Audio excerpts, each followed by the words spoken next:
So I got a video today for you. What I'm doing is I got this 2016 Ford F350 and got a big huge camper that I put on it, and for some reason it squats the ever-living heck out of the back of my suspension. So what I did was I ordered up this kit here.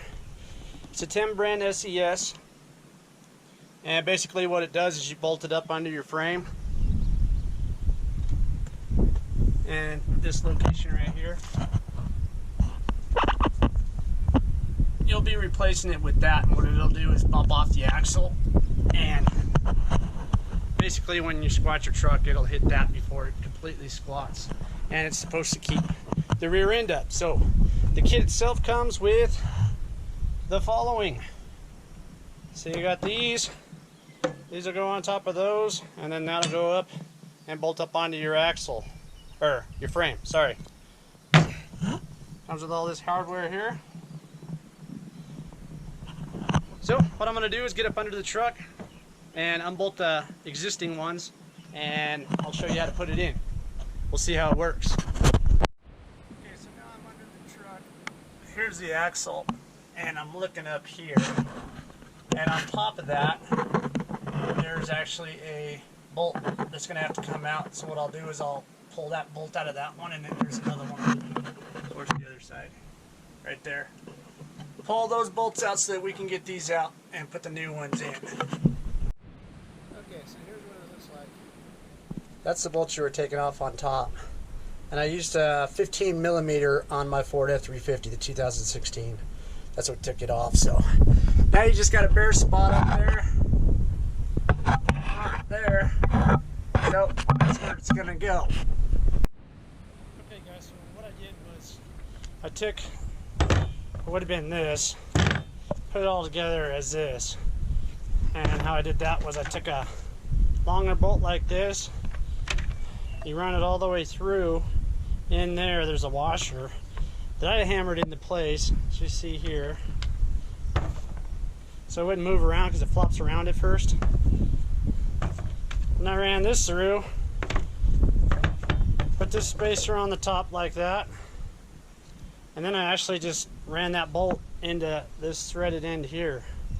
Now it says that you can do it through these other holes over here, these two, and it gives you nuts, but it doesn't quite fit through there with this spacer on it. So, and this kind of seems to just put it center under the truck, so we're gonna go that route.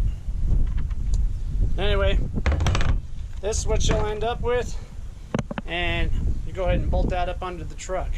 What I did was, under the truck, I just took my jack and a piece of wood, put it under my hitch, jacked it up, and what you want to do is just get some space between your frame and that axle. So you're not actually taking your wheels off the ground, you're just jacking the truck up to pull the suspension up. So that's all you need to do, and I'm going to go ahead and bolt this in.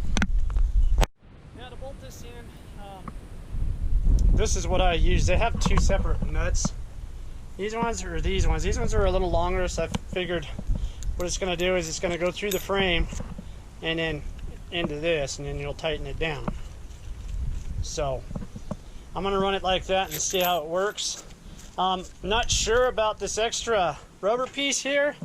I know that's going to push it closer, but I mean, I got a heavy load, so I'm hoping that it does the best it can. I know the ride quality with all that on there is probably not going to be the best, simply because it's compressing my suspension really hard, so when I'm unloaded it's probably going to bang the hell out of my truck. So let's put her on and see what it does. So this is what we're looking at under here. You got this little piece right here that's directly under that, and what it's going to do is stick this up under here. See that hole right there? That's where your set tube, that's where that's going to bolt up, so it's going to be just like this. So when you drop the suspension, it's going to bump off of that bottom piece, ideally. So I'm going to go ahead and bolt that up. I'm going to just run the bolt up over the top, up here, and bolt it in. Okay guys, this is what you end up with. I went ahead and the bolt that I just showed you that went up through here, I had to actually use the smaller bolt, the one step down from that, because since I ran the bolt through here and up, there wasn't enough space for threading inside there with that longer bolt, so I had to swap out and use just a little bit smaller bolt that came with it. And I got it bolted up, and it seems to be sturdy now. It's lined up with the bottom here. So that'll basically just bump against this, or compress against that, and then this will squish. So I'm going to go ahead and put the other one in, and we'll drop it down and see what it looks like.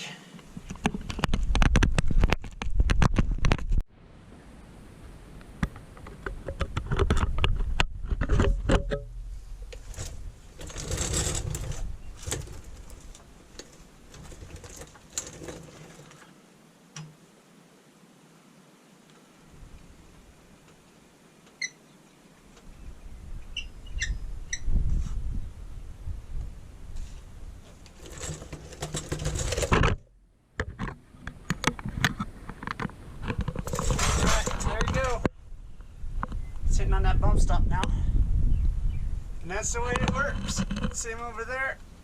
Seems to be pretty centered. As good as I'm going to get it anyway. If it doesn't center up, you could probably use one of them bolt holes on the side from the start, and that bolt and that nut. So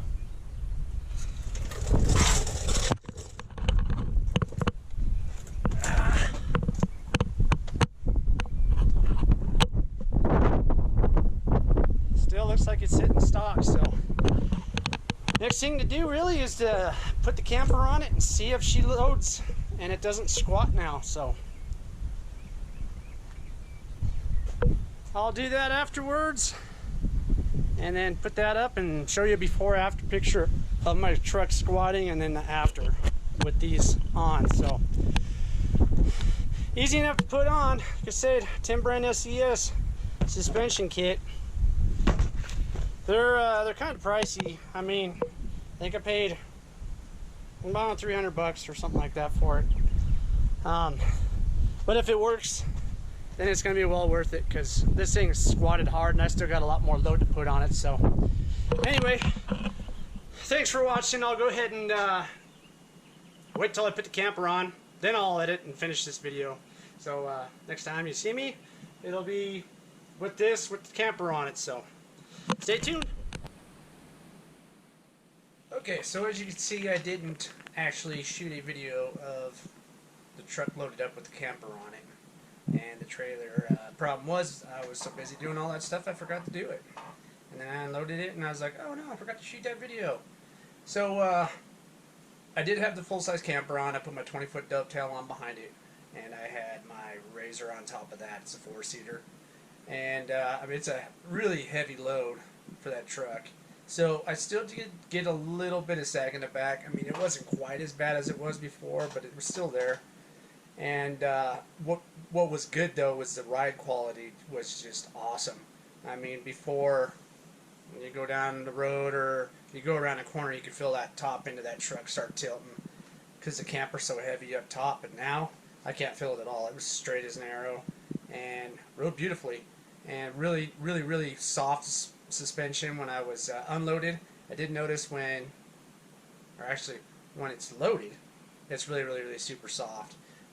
When it's unloaded, it bangs you around a little bit, but I kind of expected that because I mean it's so close to the axle now. So anyway, I did shoot some pictures of it, so I'll go ahead and post those and kind of do my before and after. But all around, I think it's an awesome product. I mean, I think it was $300 for it, and just the ride quality alone, you know, taking the sway out, being able to corner easier, and I think it's a lot better, and definitely recommend it. I like it. I did a really long trip. It was like an 8-hour trip with it, and didn't have no problems whatsoever, and really loved it. So, I guess I'm gonna wrap this video up then. If you're not a subscriber, go ahead and subscribe if you like the content. I always put out different videos, and like, subscribe, of course, ring the bell.